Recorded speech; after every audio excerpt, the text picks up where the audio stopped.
Police regulation of Bengal বা প্রবিধান অনুযায়ী কোনো আন্দোলন কিংবা কর্মসূচিতে কারো উপর নির্বিচারে গুলি চালানো যাবে না, তবে জীবন রক্ষার্থে সর্বশেষ ধাপ হিসেবে গুলি করতে পারবে পুলিশ। আন্দোলনকারীদের উপর গুলি না করার নির্দেশ চেয়ে করা রিটের পর্যবেক্ষণে আইনশৃঙ্খলা বাহিনীকে এই বিধানের প্রতিটি ধাপ কঠোরভাবে অনুসরণের নির্দেশ দেন বিচারপতি মোস্তফা জামান ইসলাম এবং SM মাসুদ হোসেনের হাইকোর্ট বেঞ্চ। একই সাথে খারিজ করা হয় রিটটি।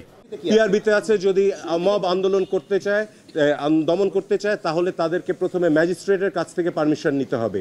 ম্যাজিস্ট্রেট যদি না পাওয়া যায়, তাহলে সর্বোচ্চ যে ওখানকার যে সর্বোচ্চ পুলিশ অফিসার রয়েছেন পদমর্যাদার, তার কাছ থেকে পারমিশন নিতে হবে।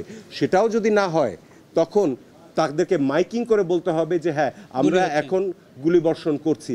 তারপরেও রয়েছে, যদি গুলিবর্ষণও করতে হয় তাহলে এমনভাবে করবে যাতে সর্বনিম্ন ক্ষতি হয়, অর্থাৎ তাদেরকে ডাইরেক্ট তাক করে না। রিটকারী আইনজীবীরা আদালতের এমন পর্যবেক্ষণকে ইতিবাচক হিসেবে মন্তব্য করেন। ফ্রিডম অফ অ্যাসোসিয়েশন, সেটিকে মানতে হবে। আমাদের যে প্রোটেস্টের ব্যাপার, সেই প্রোটেস্টের ব্যাপারে উনি বলেছেন এটাও তাদের সাংবিধানিক অধিকার।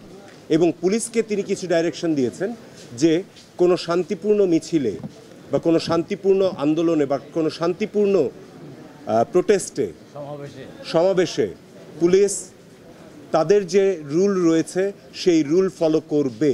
এবং সেই রুলের মধ্যে বলে দিয়েছেন যে যেটুকু ফোর্স তাদের করা উচিত ওই পরিপ্রেক্ষিতে তার চাইতে বেশি কোনো কিছু তারা করবে না। আমাদের মামলাটা যদিও কাগজে কলমে বলা হচ্ছে খারিজ করা হয়েছে, কিন্তু এক্স্যাক্টলি আমরা এই প্রার্থনাই করেছিলাম ওনাদের কাছে, যাতে পুলিশ এক্সেসিভ ফোর্স ব্যবহার না করে। এবং আদালত থেকে ওনাদের কাছে আমাদের অসংখ্য ধন্যবাদ এবং আমাদের কাছে কৃতজ্ঞ যে এই ক্রান্তিলগ্নে তারা পুলিশকে তাদের দায়িত্বটা মনে করিয়ে দিয়েছেন এবং একই সাথে আমাদের আন্দোলনকারীদেরকেও মনে করিয়ে দিয়েছেন যে এটি একটি শান্তিপূর্ণ আন্দোলন, এখানে তারা যেন কোনো ভায়োলেন্সের দিকে না যায়। অপরদিকে এই রিটকে রাজনৈতিক উদ্দেশ্যে করা ভিত্তিহীন আবেদন বলে উল্লেখ করেছেন রাষ্ট্রের প্রধান আইন কর্মকর্তা। এই যে এগুলো তো সম্পূর্ণ পলিটিক্যাল মোটিভেশন ওনারা আসছেন, সেটা দেখালাম। ওনারা কোনো বোনাফাইড ভাবে আসেন নাই। এই রুলসে কিভাবে রিট পিটিশন করা হবে সেটার সময় বর্ণনা আছে এবং একটা অ্যাপেন্ডিক্স দেওয়া আছে, সেখানে ধারাবাহিকভাবে কি কি থাকতে হবে সেটা বলা আছে। সেই রুলসের ব্যত্যয়ের কারণে আমরা বলছি এই পিটিশনটা খারিজ হবে। আদালত আমাদের বক্তব্য শুনে পিটিশনটা কিন্তু সামারিলি খারিজ করে দিয়েছেন। যদি কোনো সভা সমাবেশ থেকে কোনো ধরনের সহিংসতা বা অরাজকতা বা উশৃঙ্খলা সৃষ্টি হয়, সেই ক্ষেত্রে পুলিশ যে তারা লেথাল আর্মস, তারা ফায়ার আর্মস এগুলো ইউজ করতে পারবে যদি প্রয়োজন হয়। তো বলছে এটা করার সময় তারা যেন এটা আইন অনুযায়ী এটা করতে পারবে।